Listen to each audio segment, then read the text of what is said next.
kawan-kawan juga masyarakat juga sering salah persepsi tentang PMI ini juga. PMI ini bukan unit yang bisa membuat darah, Bung Wiwin. Orang ini kan masyarakat nih kalau PMI, masa PMI tidak ada stok darah? Darah ini kan. Pernah tidak menemukan ada praktik donor bayaran kita? Nah, ini menarik juga donor bayaran. Jadi sebelum yang sering terjadi juga menjadi pertanyaan masyarakat, kok donornya bayar? Jadi yang pernah mungkin Bung Wiwin juga terdengar, ada komentar masyarakat itu, saya donor kok bayar?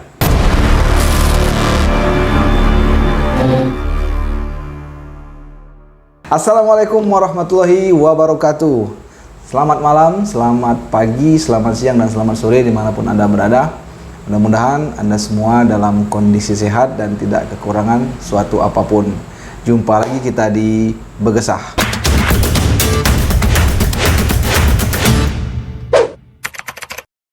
Di depan saya, Bung Deddy Arisandi.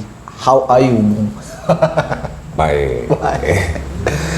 Bung Deddy Arisandi, bener ya? Benar. Nah, Bung Deddy Arisandi ini ASN dan juga diperbantukan di UTD Palang Merah Indonesia Kabupaten Ogan Komering Ulu ya? Iya benar. UTD itu unit transfusi darah.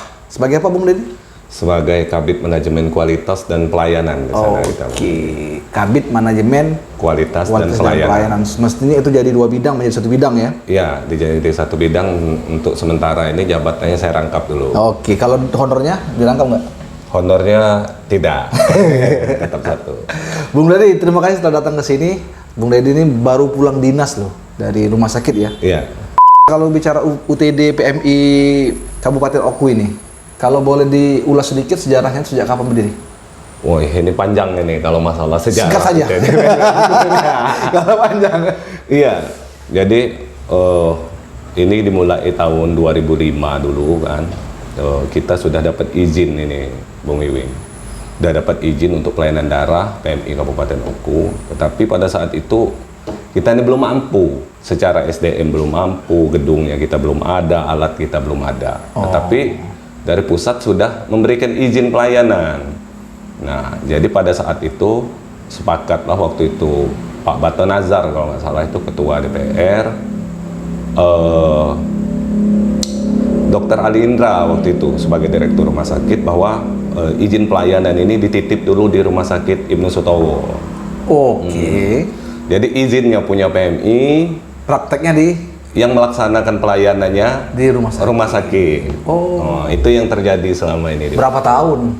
Dari 2005 sampai 2016 seperti itu. Lama juga ya. Iya. Nah, pada saat itu rumah sakit umum ini kan mau akreditasi yang utama itu. Jadi terkendala dengan ini. Adanya UTD ini tetapi bukan milik rumah sakit. Nah, waktu itu Direktur Rumah Sakit Dr. Rina Diana ini langsung menyurat ke Bupati untuk solusi itu dan dikeluarkanlah untuk berdiri sendiri. Oke, menjadi unit tersendiri. Menjadi unit tersendiri. Dan tidak berada di dalam lingkungan rumah sakit lagi. Ya. Nah, tapi memang ini sudah keinginan lama dari PMI, terutama itu Kak Yunizir Japar, dia sebagai sekretaris PMI pada saat itu. Tetapi beliau ini masih bingung apa langkah yang harus kita lakukan. Ya. Pada saat itu. Sementara saya ini nggak di Kabupaten Oku pada saat itu.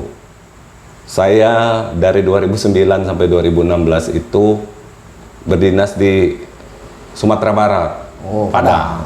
Kota Padang. Tapi pada kesempatan itu 2014 saya pulang, saya sempat diskusi dengan Sekretaris PMI, Pak Yunizir Japar. Beliau punya keinginan itu. Gimana deh UTD ini katanya, bisa nggak kita ini laksanakan? Saya bisa bantu penuh Kak, ini memang sudah menjadi janji saya pribadi untuk membenahi pelayanan darah ini. Karena saya ini punya beban Kak. Pada tahun 2005-2006, saya ini dikuliahkan oleh Pemkab Oku. Pada saat itu zaman Pak Edi Yusuf. Jadi waktu itu Pak Edi Yusuf ini dapat keluhan, ada kunjungan dari pusat tentang pelayanan darah ini yang masih belum standar. Terkendala di tenaga, jadi beliau memutuskan untuk solusi pertama ya ini harus ada yang kuliah jurusan ini. Itu ide pertama dari Pak Edi Yusuf itu. Dulu diberangkatkan pertama sekali itu Ibu Iin Parlina dari Rumah Sakit Umum itu. Nah, yang keduanya saya. Nah, saya ingat betul omongan Pak Edi Yusuf itu, saya nggak ngerti ini tentang darah ini, tetapi saya sudah mengkuliahkan kamu benahin ini nanti. Kalau kamu sudah kuliah tuh kan, kamu paham. Nah, makanya setelah saya tes PNS dan lulus di Padang, 2009, 2014 saya berkesempatan pulang ke Oku. Kok masih kayak gini pelayanan darah di Oku nih? Oke.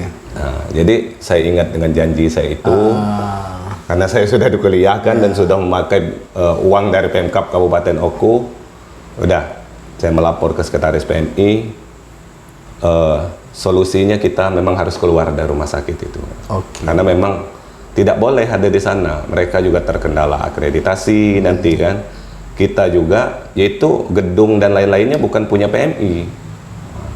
Jadi, Sarprasnya itu. ya, jadi apa langkah awalnya kata ini? Langkah awalnya, nah, kita telusuri dulu perizinan itu, nah, kita menghadap ke kepala daerah. Setelah itu kita cari gedung tempat kita untuk melakukan pelayanan, baru nanti bisa dipindahkan.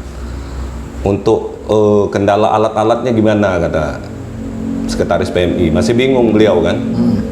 Saya support tapi saya ini belum paham alatnya nanti dari mana. Udah itu menjadi tanggung jawab saya, nanti saya yang mencari kekurangannya. Bilang yang penting kita minta dukungan dari kepala daerah. Wah, kebetulan kata Pak Yunizir, Ketua PMI kita sekarang ini Pak Wakil Bupati. Waktu itu Pak Dr. Andes Haji Kuryana Aziz, beliau masih wakil. Nah, ada berkesempatan lah dengan Kak Yunizir ini berdiskusi dengan beliau. Apa jawaban beliau? Sudah banyak sebenarnya katanya yang mengusulkan untuk membenahi pelayanan darah ini. Tapi ujinya nak minta duit besar kalau nak 5 miliar, nak 7 miliar. Dari mana duitnya aja ya? Amalado duit 7 miliar tu ujinya. Tidak perlu nak manggil wong cak kau lagi. Aku nih buat UTD tu, aku dewek pacak aja. Itu komentar beliau waktu itu kan. Jadi bagaimana katanya kira-kira? Sanggup nggak dengan anggaran Oku ini yang masih defisit? Saya bantu nanti kebijakan, tetapi untuk keuangannya minim. Saya jawab pada saat itu, tanpa uang pun saya bisa buat UTD ini, Pak. Itu sudah selesai kuliah? Iya, saya udah PNS, saya sudah jadi ASN, saya udah kembali ke Oku. Tapi ada satu permintaan saya, Pak. Saya masih ASN di Sumatera Barat. Mohon bantu saya pindah ke Oku. Oke, kita bantu katanya, tetapi ini nanti dibenahi. Dibantulah oleh Kak Yunizir juga dan kawan-kawan. Hingga 2016 saya pindah ke Oku. Dan 2016 itulah UTD misah secara unitnya, tidak lagi di dalam area rumah sakit. Langsung pindah ke situ ya? Pindah. Dan melayani seluruh rumah sakit dan klinik rawat inap se-Kabupaten Oku, bahkan Oku Timur juga. Jadi nggak bisa lagi ya? Iya. Rumah sakit ini mengambil darah tuh? Ya, terhitung 2016 waktu itu, setelah gedung kita siap, alat kita siap, Pak Bupati pada saat itu mengundang seluruh direktur rumah sakit dan klinik rawat inap se-Kabupaten Oku di rumah kabupaten. Swasta dan negeri? Swasta dan negeri, semua rawat inap. Nah, kita berdiskusi di sana, nggak sampai 5 hari, cuma 3 hari dari sana, beliau langsung memutuskan, hari Jumat kita resmikan, posisi hari Senin itu. Kita rapat di sana. Hari Jumat, saya putuskan seluruh pelayanan darah pindah ke PMI, dan akan saya resmikan setelah Jumat bersih. Waktu itu sebenarnya tergolong telat tidak misahkan diri itu? Sangat telat. Sangat telat ya? Karena orang-orang di daerah lain sejak tahun berapa biasanya sudah memisahkan itu? Ya harusnya memang sejak pertama berdiri itu memang sudah punya PMI. Harusnya ya. Karena memang SK yang turun dari pusat itu memang UTD PMI. Dalam sehari itu biasanya permintaan darah itu berapa kantong biasanya ya? Kalau hitungan hariannya mungkin bisa sampai dinilai rata-rata 20 kantong per hari. Rata-rata? Iya. Itu tergolong biasa, standar atau banyak? Kalau untuk di Kabupaten Oku ini tergolong udah lumayan tinggi. Tinggi ya? Oke. Kalau dalam sebulan berarti butuh berapa kantong total untuk stok? Sekitar di 400 sampai 600 kantong kebutuhan kita. Kebutuhan darah itu? Nah, sumber-sumbernya sendiri? Nah, ini sumbernya ini menarik juga ini karena sudah bertahun-tahun selama pelayanan darah ini belum ada kejelasan. Itu memang tidak pernah ada stok. Nah, semenjak kita pindah ke UTD-PMI, perlahan kita benahi, kita bina pendonor-pendonor, mulai dari instansi pemerintah, BUMN, terus juga sampai sekarang ini kita juga sudah masuk ke desa-desa. Maksudnya kita buat desa siaga donor darah, kita sosialisasi, kita ajak masyarakatnya. Tetapi untuk di pedesaan ini kita baru di wilayah Batu Marta. Kita mulai dari sana karena di Batu Marta itu lumayan sangat kompak masyarakatnya. Kesadarannya untuk donor darah, juga kepala desa juga 5 kepala desa itu sangat support dengan itu. 5 desa terutama. Yang paling support juga yang paling aktif itu Pak Firdaus itu yang di Batu Raden. Berarti tidak pernah nyetok ya maksudnya? Ya stok kita ini ada, Bung Wiwin, tapi tidak tercover dengan jumlah kebutuhan, tidak berimbang. Oh, iya, stok yang ada itu tidak bisa mengcover kebutuhan maksudnya? Iya, ini kan kita masih dalam proses pembenahan mencari stok darah. Kita sudah membentuk kelompok-kelompok di masyarakat yang di kantor-kantor tadi untuk donor darah. Tetapi kan donor darah ini ada interval waktunya. Iya juga. 3 bulan baru kita bisa donor lagi. Iya, walaupun dia tidak donor, kalaupun sudah dicek, rupanya nggak bisa donor. Nah, belum lagi yang memenuhi syarat atau tidak. Kan? Kadang kan ada 30 orang yang daftar yang bisa donor cuma 20 orang, kadang cuma 10 orang. Karena banyak syarat-syaratnya untuk melakukan donor darah ini tidak sembarangan. Betul. Tidak bisa. Maksudnya itu tensinya harus bagus. Secara kesehatan semuanya harus normal. Rendah nggak boleh, tinggi juga tidak boleh. Belum lagi mungkin dia ada suatu penyakit gitu ya? Nah, itu kita sudah nanti darahnya diambil juga kita masuk ke tahap pemeriksaan penyakit. Ya, yang ada penyakitnya juga tidak bisa dipakai. Jadi secara keseluruhan ini tugas dari UTD-PMI itu ini kawan-kawan juga masyarakat juga sering salah persepsi tentang PMI ini juga kan. PMI ini bukan unit yang bisa membuat darah, Bung Wiwin. Orang ini kan masyarakat nih kalau PMI, masa PMI tidak ada stok darah? Darah ini kan bukan produk yang dibuat. Oke.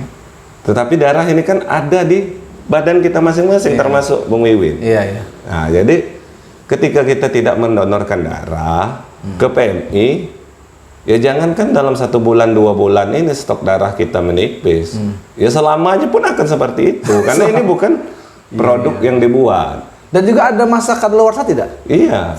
Nah, darah ini juga dalam proses penyimpanan itu paling bisa bertahan di 30 hari. 30 hari? 30 hari. Di dalam suatu... Memang ada penyimpanan khusus stok darah yang suhunya terjamin, kebersihannya terjamin. Ini kan bisa bertahan 30 hari. Rata-rata? Ini batas kadaluarsa. Tapi alat untuk menyimpannya ada gitu? Ada. Kapasitas kita di 500 kantong masih banyak bisa tercover. Ya. Ini ada yang lucu juga nih pengalamannya yang masalah stok darah. Jadi waktu itu kita baca komen ada dari media, mungkin ada keluarganya butuh darah. Ini gimana PMI? Kok stok darah tidak ada, keluarga saya butuh. Beliau langsung menghubungi sekretaris PMI. Ya, oleh Pak Sekretaris PMI ini kan, udah coba kamu tanya ke PMI, kamu temuin Dedi langsung. Ketemulah saya di sana kan. Apa pertanyaan saya sama beliau? Dari media mana? Udah selesai semua, udah perkenalan. Oke Kak, umur sekarang berapa? Umur sekitar 40 tahun deh. Selama 40 tahun, pernah nggak 1 kali aja nyumbangin darah? Belum pernah. Ya inilah yang membuat stok kita ini kosong. Alhamdulillah dengan penjelasan yang seperti itu, ternyata beliau baru menyadari bahwa stok ini ada di badan kita sendiri. Loh. Betul. Nah, dan hari itu juga beliau donor darah di UTD-PMI. teman dari media ini. Biasanya darah yang agak sulit dicari atau didapat oleh orang yang membutuhkan itu ada jenis apa biasanya atau golongan apa? Nah, ini kan kalau golongan darah ini berdasarkan sistemnya ada yang wajib kita periksa di PMI itu ada sistem golongan darah ABO, itu terdiri dari 4 macam golongan darah A, B, AB dan O, itu sudah kita kenal secara umum. Tapi ada satu tambahan lagi regulasi dari Kemenkes itu bahwa kita juga wajib meriksa golongan darah resus. Itu yang kita kenal ada resus positif dan negatif. Apa itu? Plus dan min gitu. Itu sebenarnya sistem golongan darah sama seperti ABO yang wajib kita periksa.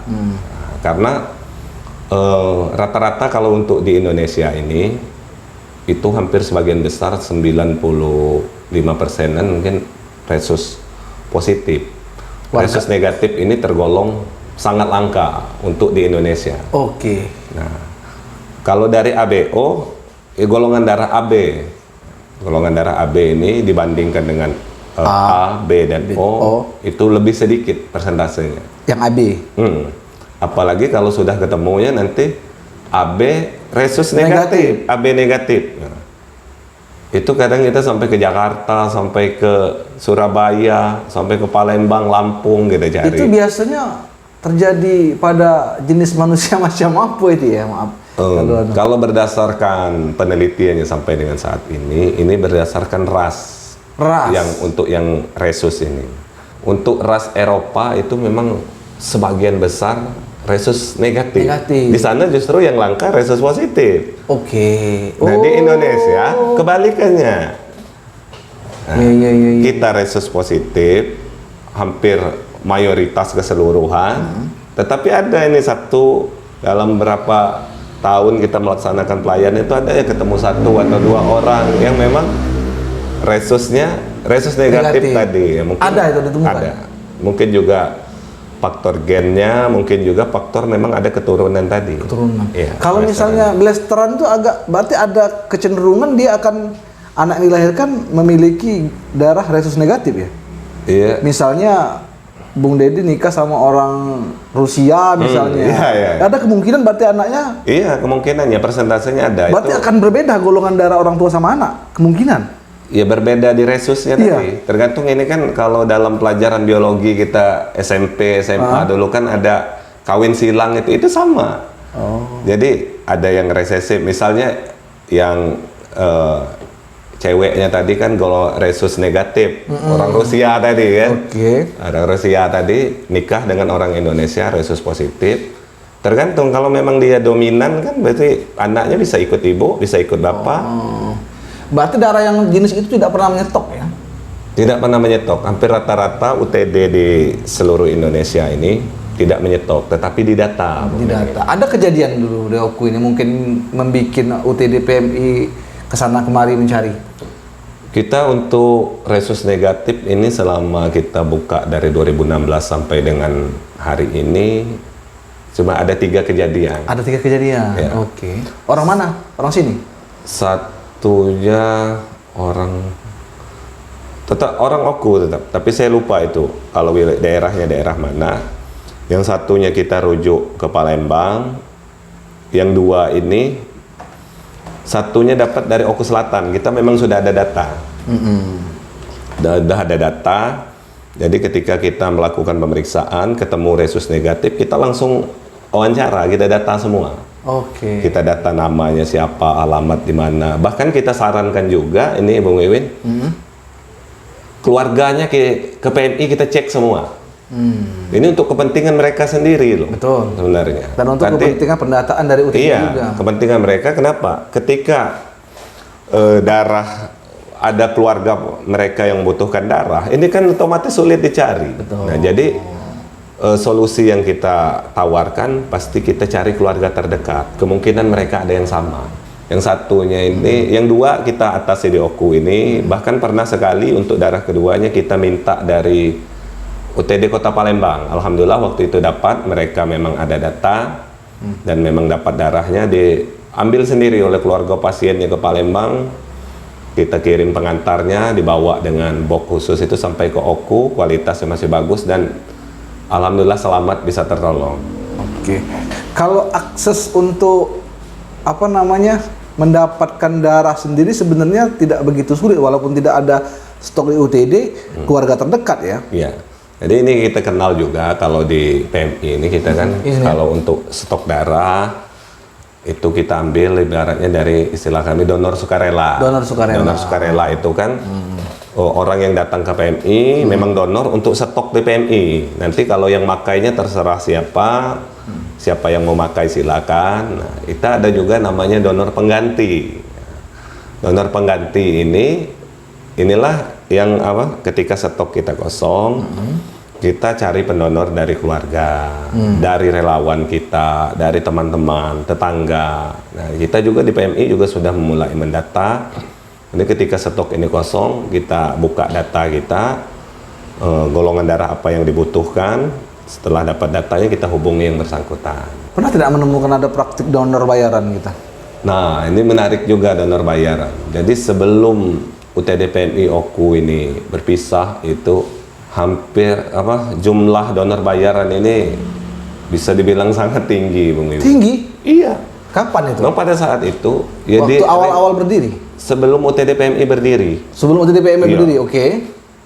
Itu hampir, maksudnya yang mangkal-mangkal di sekitaran rumah sakit itu yang nunggu itu hampir rata-rata itu donor bayaran. Juga? Pada zaman itu, iya. Berapa? Karena memang pada saat itu ya stok darahnya nggak ada karena PMI-nya nggak bergerak pada saat itu. Oh iya. Nah, tetapi setelah UTD PMI ini kita pindahkan, tidak menutup kemungkinan Masih ada. donor bayaran itu saya yakin tetap ada. Tetap ada ya. Tetap ada, Tapi tidak tetapi serami. tidak sesignifikan dulu lagi. Karena kayak sudah gitu. ada UTD PMI yang mungkin ada sosialisasi, ada aksi. Nah, yang kedua, donor bayaran juga akan muncul ketika stok kita tidak ada. Begini. Kalau stoknya ada, contoh kayak gini. Misalnya ada keluarga kita butuh darah, Iya. mau operasi di rumah sakit. Datang ke PMI ada stok darah A, ada butuh berapa kantong? 3 kantong. Ya, ngapain kita cari donor bayaran? Yang menjadi permasalahan ketika stok tidak ada, itulah Iya, bibit-bibit bibit-bibit. munculnya itu tadi. Dan mungkin ketika terjadi bencana kali ya. Kalau dalam bencana saya rasa enggak juga. Karena kalau dalam bencana itu kita juga kan banyak akses bantuan dari luar. Oke. PMI lain itu otomatis bantu stok kita Kirain kalau ada sudah yang- dalam keadaan bencana. Kirain ada yang mau menggunakan kesempatan dalam kesempitan. Nah, tapi yang paling sering juga saya lihat itu pernah saya temukan juga fenomena donor bayaran ini. Itulah pada saat stok kita kosong. Sejak UTD PMI berdiri ada tidak terjadi? Pernah tidak Bung Deddy menemukan? Pernah pada saat itu, tapi ketemunya ini secara tidak sengaja pada saat itu. Jadi ada keluarga pasien ini komplain ke UTD bahwa mau minta balikin uang. Oke. Bingunglah petugas ini kan, dikontak saya langsung ke UTD PMI. Kebetulan pada saat itu ketemu dengan keluarganya, saya mau minta balikin uang katanya. Uang apa Pak? Saya katanya bayar darah itu 500.000 per kantong katanya. Golongan darah AB kebetulan, yang agak sulit juga. Iya. Nah, tapi karena keluarga saya ini mau dirujuk ke Palembang, katanya darahnya nggak jadi kami pakai.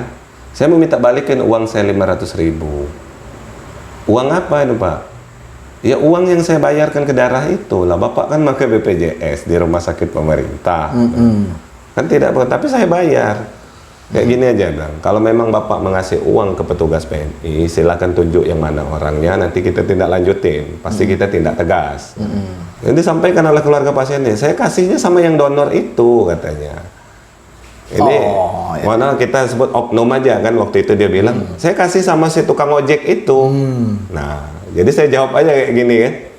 Lah, Bapak kan ngasih uangnya sama tukang ojek, kok minta balikin sama saya? Oh, iya juga ya katanya. Nah, berarti Bapak itu memang cari pendonor, tapi dia minta dibayar. Betul? Betul katanya.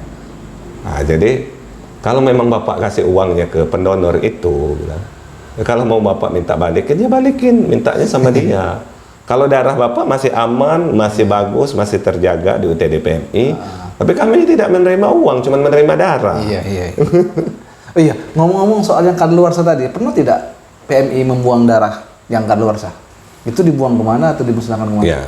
Nah, kalau yang kadaluarsa ini, makanya pernah waktu itu kita lagi awal-awal berdiri itu kita gencar donor massal itu, sampai PT Semen Batu Raja itu kita dapat hampir 200 kantong pada saat itu. Ya. Dari Pertamina kita dapat juga 150. Itu karena tahapan awal tuh kita belum memprediksi permintaan. Jadi golongan darah AB ini kita ambil semua. Kita stok. Nah, kejadian pada saat itu ada 3 kantong yang tidak terpakai sampai kadaluarsa. Jadi kalau untuk saat ini makanya Pernah kalau ya? ketemu kalau kita ketemu golongan darah AB misalnya dalam sekali kegiatan donor massal, paling kita ambil 3 orang atau 2 orang saja. Yang lainnya kita data aja. Berdasarkan kejadian yang kemarin. Iya.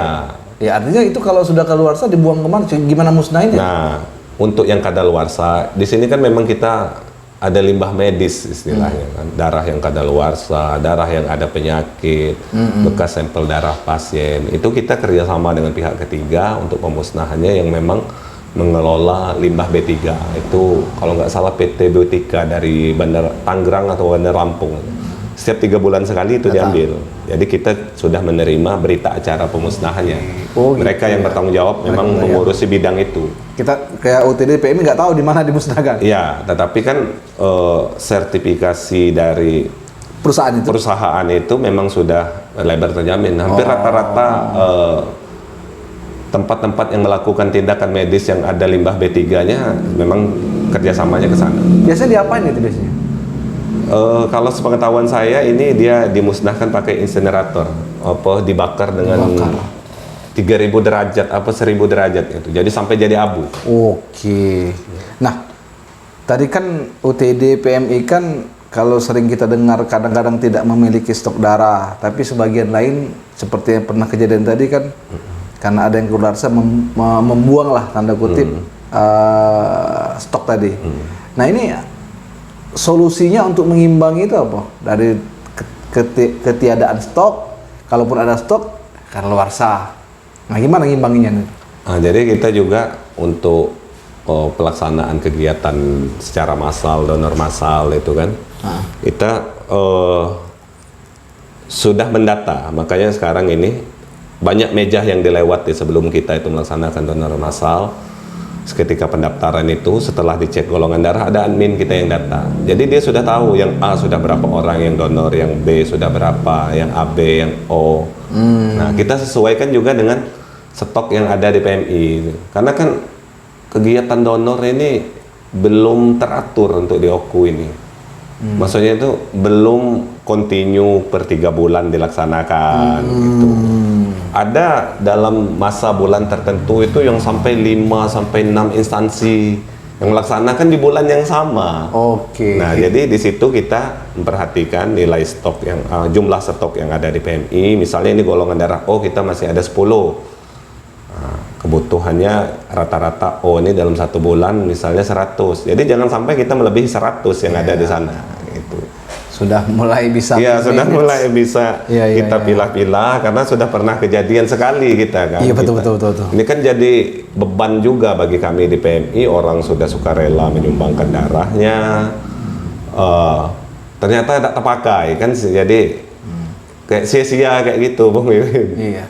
Nah, sekarang soal UTD PMI ini kan bicara kemanusiaan ya. Artinya kalaupun kita diambil darah tuh biasanya kan gratis ya, orang yang mengambil juga sukarela. Nah, ini yang menjawab dari pertanyaan masyarakat, kita mendonorkan darah secara gratis. Ketika tiba-tiba kita suatu saat di rumah sakit atau keluarga kita di rumah sakit butuh darah dan tidak ada keluarga kita yang bisa mendonorkan, kita harus beli. Nah, ini gimana sinkronnya? Bisa dijelaskan tidak kepada masyarakat? Nah, katanya kemanusiaan. Ya, jadi ini memang sudah menjadi bahasan kayaknya memang di mana-mana banyak pertanyaan yang seperti itu ketika kita sosialisasi juga. Jadi sini saya jelaskan dulu, Bung Iwin ya, bahwa PMI ini adalah organisasi sosial yang membantu pemerintah. Salah satu unitnya itu pelayanan darah. Nah, sosial nirlaba. Ya.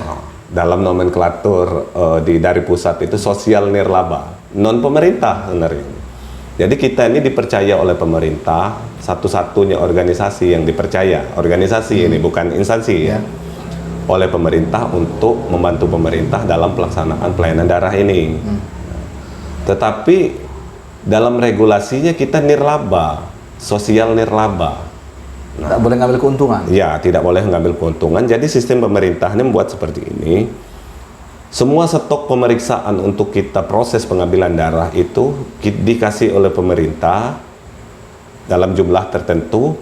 Dan jumlah itu harus tetap. Jadi seperti ini, misalnya ini kantong darah. Pertama kita berdiri ini kita dibelikan oleh pemerintah itu 500 kantong. Nah, ketentuan regulasinya ini, siapa yang pakai dari 500 ini, wajib mengganti. Jumlah ini harus tetap 500. Jadi pemerintah tidak membantu lagi secara terus-menerus. Nah, jadi siapa yang pakai dari 500 kantong ini, wajib mengembalikan lagi stok itu. Stoknya ini salah satunya kantong darah. Ya. Caranya? Ya. Caranya itu dibuat oleh pemerintah, itu dari ada turunan aturannya itu dari Undang-Undang 36, PP nomor 7 tahun 2009, diperkuat lagi oleh Permenkes 283 2014, dan diperkuat lagi oleh Peraturan Bupati Oku. Jadi kalau secara aturannya masalah tarif pelayanan darah itu, Bung Wiwin, dari undang-undang sampai ke perbubnya lengkap. Bahwa ini memang sudah diberi kewenangan oleh pemerintah untuk, karena biaya yang dikeluarkan oleh masyarakat itu murni untuk mengganti kantong darah tadi, untuk pelayanan itu, untuk kantong darah, ngecek penyakit, terus juga pencocokan darah pasien darah donor, include semua biaya itu ditetapkan oleh pemerintah pusat, berlaku seluruh Indonesia itu 360.000 per kantong. 360.000 per kantong darah. Itu orang yang membutuhkan. Ya, dibebankan kepada siapa? Kepada yang pemakai. Nah, kepada yang pemakai. Jadi siapa mau pakai, itu yang mengganti biaya itu.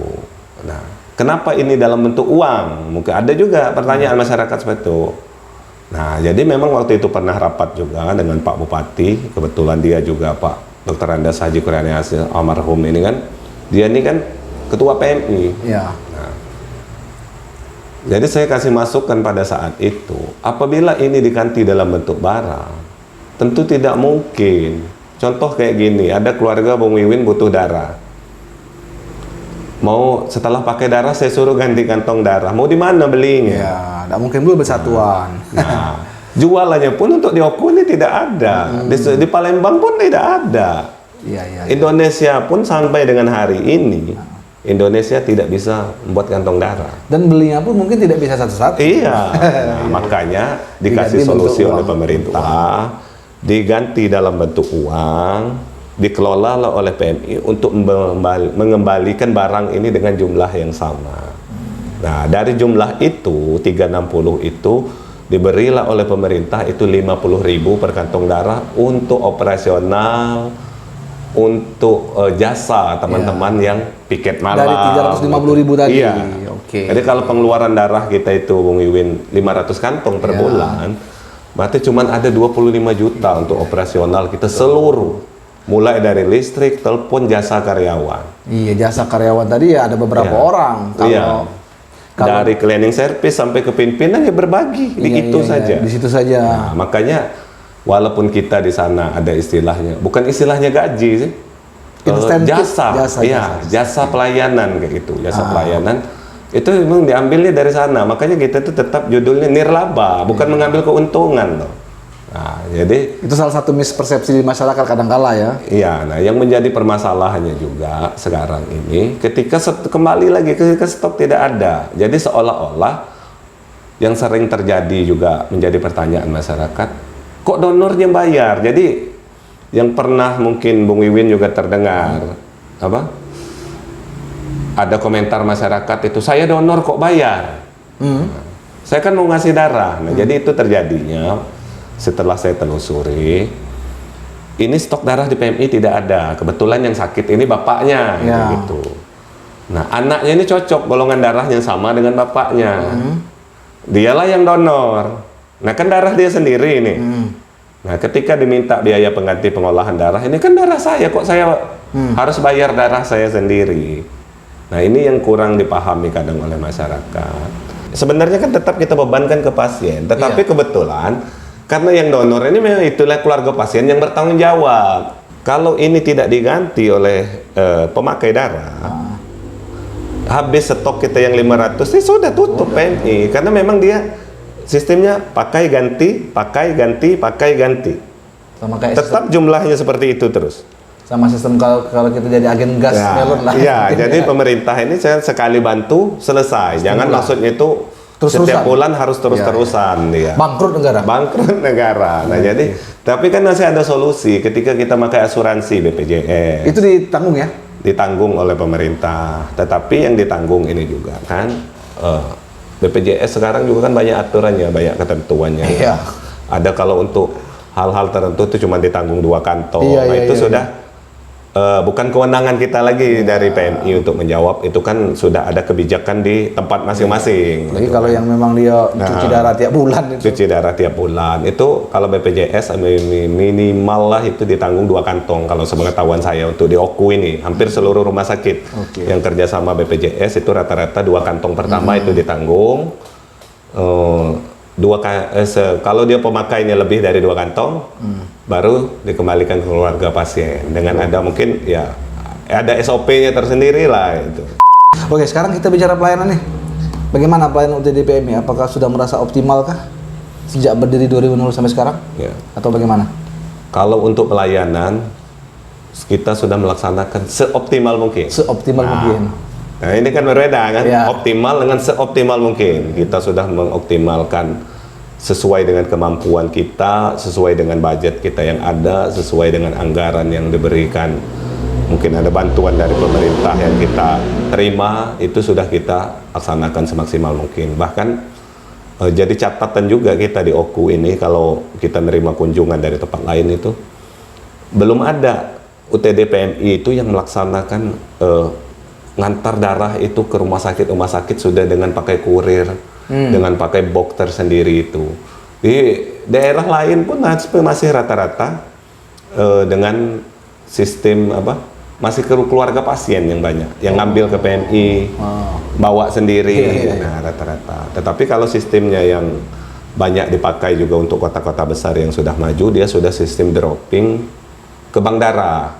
Nah, jadi secara global. Nah, kalau kita di OKU ini untuk sistem dropping karena kita stok kita ini belum stabil, kadang banyak, kadang nggak ada sama sekali, kadang juga ada tapi sedikit. Jadi untuk sistem dropping yang dianjurkan oleh pemerintah itu kita juga belum bisa melaksanakan, dan juga rumah sakit yang ada di OKU ini belum siap dengan hal itu. Satu-satunya yang sudah siap dengan sistem dropping itu hanya Rumah Sakit Umum Dr. Ilmu Sutomo. Kalau yang lain ya, bank darahnya dia ada, tempat penyimpanan dia ada, itu baru itu yang siap. Tapi yang lain belum siap dengan hal itu. Hanya baru 1 rumah sakit yang siap dengan sistem Jadi dropping. kalau rumah sakit selain rumah sakit umum yang butuh darah, ambil habis pakai saja, tidak nyimpan lagi. Iya, yang bisa menyimpan nyetok di sana itu Rumah yang sakit sudah ada umum. tempat penyimpanannya tersendiri itu untuk mungkin 3 OKU ini. 3 OKU ini. Artinya UTD PMI ini melayani 3 OKU ya? Iya. Di OKU Selatan sama OKU Timur ada nggak? Iya. OKU Selatan, OKU Timur, tapi untuk OKU Selatan mereka kan sudah sudah mulai berjalan juga UTD-nya di sana untuk pengambilan darah. Dan yang menjadi pertimbangan saya juga untuk tidak kerjasama dengan sana, terlalu jauh jaraknya, Bu. Kasihan keluarga pasien bawa motor. Tapi kalau yang kita terima sekarang kerjasama itu yang terjauh itu cuma Rumah Sakit Umum Martapura yang di kota, bukan yang di Belitang. Bukan yang Belitang, oke. Karena pertimbangan kita juga jaraknya kan masih 30 menit, masih tidak terlalu jauh lah. Gitu. Untuk yang lain kita sarankan, bahkan kita bantu, kita apa yang bisa kita kasih pengalaman selama kita membentuk ini kita kasih. Terutama di OKU Selatan tuh saya memang sarankan untuk dikelola aja sendiri, nggak usah ngambil ke OKU. Karena pertimbangannya tadi, kasihan keluarga pasiennya. permasalahan apa lagi yang dihadapi selain itu? Mungkin yang selain apa namanya? Ada lagi tidak permasalahan yang mungkin perlu diatasi oleh PMI? Kalau Internal khususnya. ya, kalau untuk permasalahannya ini kita kan ya bisa, mungkin Bung Wiwin pun pernah lihat, ini kan gedung kita. Gedung kita itu kan sudah mulai gedung lama. Untuk nilai kelayakannya sudah bisa dikategorikan sudah kurang layak. Tetapi sebelum almarhum Pak Bupati meninggal dunia, beliau sempat mengajak kita untuk kunjungan pada saat itu. Jadi waktu itu Pak Sekretaris PMI tanya ke saya, "Dek, Pak Bupati mau lihat PMI itu bagaimana, tapi di tempat lain. Tolong kamu kasih rekomendasi di mana kita harus melihat PMI itu." Saya waktu itu rekomendasikan Solo, Surakarta. Apa kelebihan dari sana? Kelebihan di sana, bilang sepengetahuan saya, Kak, itulah memang PMI yang saya anggap ya memang betul-betul PMI. Karena semua kegiatan mereka tuh ada. Mulai dari cuci darah, hemodialisa mereka ada sendiri itu. Untuk penelitian kampus ada, terus pelayanan darahnya bagus, kliniknya bagus. Dan satu yang menjadi catatan Solo, yang menjadi nilai plus. Ini kalau sepengetahuan saya, baru itulah satu-satunya PMI yang non APBD dan non APBN. Mereka tidak pernah menggunakan dana APBD ataupun APBN. Sudah mandiri. Mandiri, mengelola sendiri aset-asetnya, semua pelayanannya, dan dikembangkan terus menjadi bertambah terus pelayanannya. Terakhir yang dilihat oleh Pak Bupati di sana itu ada geria sehat. Geria sehat itu tempat menampung orang-orang gila terlantar. Sampai nangis Pak Bupati itu kunjungan di sana. Maksudnya kok segininya loh PMI di sini. Sampai dia tuh bilang kayak gini, "Saya bisa buatin ini semua pakai dana APBD," katanya. Tapi ada nggak orang yang mau ngurus sih? Ada nggak kayak di Solo ini yang maksudnya itu pengusaha-pengusaha yang mau menghidupi mereka per bulan? Kalau memang ada, katanya saya buatin semua ini. Nah, setelah itu kita diskusi, beliau langsung memutuskan di diskusi itu apa yang menjadi prioritas kita, katanya. Nah, kebetulan waktu itu saya dipanggil oleh Pak Sekretaris kan. Jadi apa yang menjadi prioritas kita? Ya percuma Pak, kita punya alat-alat yang bagus seperti yang di sini. Kalau gedung saja kita tidak layak. Kita beli alat-alat ini mau kita taruh di mana, Pak? Nah, jadi yang menjadi prioritas kita kalau untuk sementara ini gedung. Langsung dengan luap agak emosi itu beliau kan. Saya buatkan gedung lebih besar dari sini. Saya telepon sekarang katanya. Langsung di tempat itu Bung Iwin, telepon, siapkan dana, saya membuat gedung PMI. Itulah yang kita lihat di samping TK Pertiwi itu sudah hampir 80% jadi itu. Itu kan sudah untuk takaran gedung PMI tingkat kabupaten itu luar biasa. Sudah luar biasa, sama provinsi aja sama. Progresnya kapan untuk penyelesaian? Nah, kalau itu dengar kabar. Hanya kabar-kabar angin. Kalau saya kan nggak sampai ke situ ininya. Itu ada bidangnya sendiri, ada pengurus, ada orang PU mungkin yang mengurus itu. Ya, kalau kabar-kabarnya tahun ini selesai, Bang. Amin. Nah, dengan gedung baru nanti mungkin kita akan tingkatkan lagi pelayanan itu, mulai dari alat peralatannya, mulai dari servis kita ke pendonor, mungkin nanti ada ruangan khusus untuk istirahat, untuk diskusi. Mungkin juga kalau ide yang ada dalam pemikiran saya di gedung baru itu, kalau saya sangat ingin, karena ini zaman digital, saya inginnya UTD itu nanti setelah di gedung baru itu sudah digital juga. Maksudnya kayak gini, ketika orang mau tanya stok darah nggak perlu telepon, tanya sana, tanya sini, tinggal buka aplikasi gitu. Nah, tinggal buka aplikasi, wow banyak stok darah di PMI aman. Dan itu jadi bermanfaat untuk pasien dan juga untuk pendonor. Misalnya nih Bung Wiwin mau donor, woi, aku golongan darah A nih, woi masih 100 kantong di PMI, udahlah bulan depan aja atau tunggu pas ini. Nah, jadi kan manfaatnya ada. Itu ide yang terpikir di saya sekarang ya. Tapi kalau memang nanti banyak dukungannya mulai dari peralatannya, IT dan lain-lainnya semua mendukung, mudah-mudahan bisa terrealisasi. Amin, amin, amin, amin. Oke, terakhir SDM-nya aman kan? Untuk SDM kita aman untuk sekarang, walaupun kadang ada perubahan juga, kan kadang ada yang penambahan. Maka tahun ini kita luar biasa ini, banyak yang lulus jadi ASN yang di PMI. Jadi banyak yang keluar? Iya, banyak yang keluar tapi udah masuk lagi. Oke. Karena kita di PMI juga tidak mengikat SDM itu wajib. Ya, dan tidak membatasi boleh mereka mengikuti, untuk berkreasi. Ya. Itu kan, ketika dia punya keinginan mau tes ASN, dia mau izin dari dinas, kita kasih izin. Karena itu kan cuma itu yang bisa kita bantu. Karena tahu sendiri Bung Wiwin, dengan biaya pengganti pengolahan darah tadi berapa yang bisa diinikan untuk jasa mereka. Ya hitung sendiri ya, kita bisa ngeluarkan darah 400 kantong, berarti cuma 20 juta dari cleaning service. Sampai gini berarti bisa ditakar lah penghasilan teman-teman di sana itu ya sangat bisa cukup lah. Artinya soal SDM tidak menjadi kendala ya sebetulnya. Tidak menjadi kendala. Artinya untuk yang mungkin untuk yang apa deh bagi bidang-bidang ini? Ya, ada ini admin segala macam, ya, termasuk ada yang teknis admin, kesehatannya ada teknisnya, ada untuk pengambilan darah, ada semua. Untuk pemeriksaan laboratorium, dokter, semuanya ada lengkap dan masih bisa untuk melakukan pelayanan. Oke. Mungkin kita cukupkan ya. Ini sudah panjang dan juga mungkin sudah memenuhi pertanyaan-pertanyaan warga Oku nih, dan apa yang menjadi pertanyaan mungkin ya selama ini. Ya mudah-mudahan tidak terjadi salah paham lagi seperti sudah dijelaskan Bu Dedi ya. Iya. Oke, kita sudahi ya. Oke. Hari sudah malam. Kami akhiri pergesahan pada malam hari ini dengan ucapan wabillahi taufiq wal hidayah. Assalamualaikum warahmatullahi wabarakatuh.